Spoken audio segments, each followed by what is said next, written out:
आज शहरात लाईट नाही आहे, रोजचा हा प्रॉब्लेम ह्यांचा चालू झालेला आहे। आज एवढे पर्यटक दापोलीत आहेत आणि त्या पर्यटकांना हॉटेलवाला त्यांची सुविधा पुरवू शकत नाही, असा मोठा प्रॉब्लेम दापोली ह्या तालुक्यात निर्माण झालेला आहे।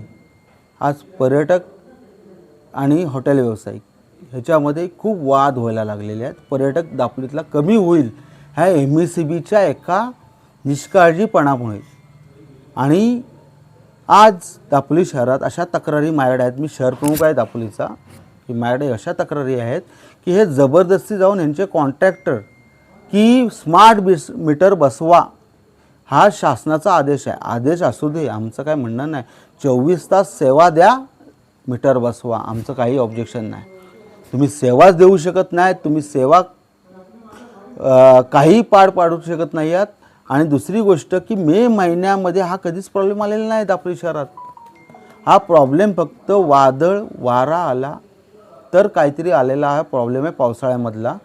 आणि आज मे महिन्यामध्ये ह्यांचे लाईट 8-8 तास आपल्याकडे नाही आहेत। कारण काय देतात की आमच्याकडे कर्मचारी नाही आहेत, हे कारण ह्यांचं आहे, ह्यांचा निष्काळजीपणा आहे। पहिल्यानं असं होतं की जर लाईट गेला तर अख्खी टीम दापोलीतले लोकल कर्मचारी होते, वायरमन होते, ते अख्ख्या लाईनवर जात होते, लोट्यापासून जात होते आणि लाईट चालू करत होते। ह्यांना तर दस्तुरीपर्यंत जायचं आहे हो, ह्यांना फॉल्ट भेटत नाही। पहिल्यांदा एकच 33 kV होती, आता 2 33 kV आहेत दापोलीत। हर्णे पण आहे, त्या हर्णेवर लोड दिल्यावर हर्णेमध्ये पर्यटकांसाठी घेतलेली 33 kV आहे,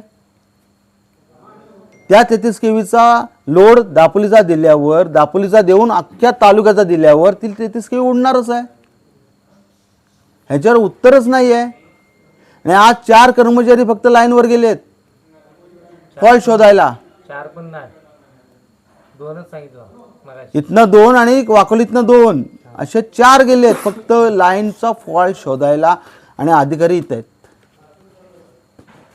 दापोली शहराला हे निष्काळजीपणा आहे, याचा निषेध करतोय मी। आणि जर ह्याच्या पुढे लाईट जर दापोलीचा गेला तर तीव्र आंदोलन शिवसेना करेल।